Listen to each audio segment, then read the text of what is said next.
This year has pushed educators to become innovative like no other before.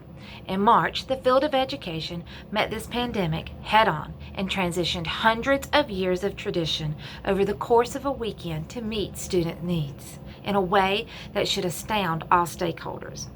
I'm one of those educators, Michelle Cargill, and this year I am the math coach, hybrid coordinator, virtual teacher, and a parent at High Point Academy in upstate South Carolina. Our teachers and students scrambled for technology needed to ensure that learning stayed relevant. The greatest roadblock we had to navigate was how to get our lessons to students who were no longer on a traditional school schedule as they cared for younger siblings or they were sharing devices.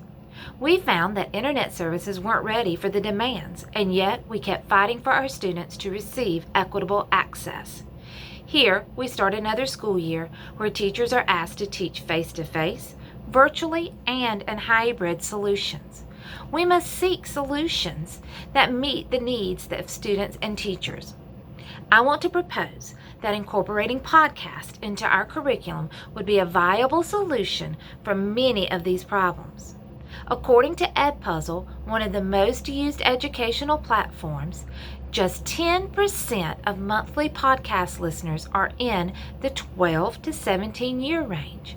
So it's still a somewhat undiscoverable medium you can use to capture learners' attention.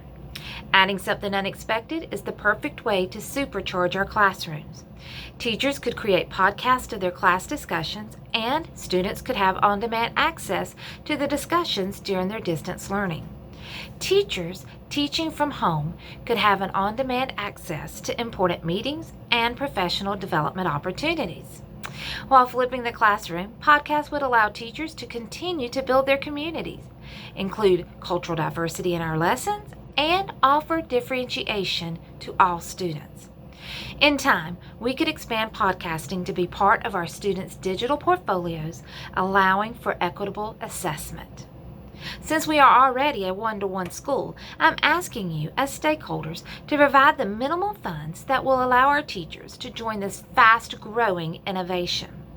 Classrooms need to be equipped with headphones, microphones, mic stands, and additional bandwidth. This is a small investment that will reap huge benefits. As educators, we are facing the most challenging time of our careers. We must embrace innovation, and according to Scheninger, as leaders, it is our duty to be agents of change. We must collaboratively develop and implement our own bold ideas to improve learning process in a way that emphasizes our students' cognitive growth, passions, and strengths, while challenging them to push their own boundaries. Podcasts allow us to be agents of change with our readily available resources and budget. Students will become more engaged and motivated about learning, embracing learning outside the classroom.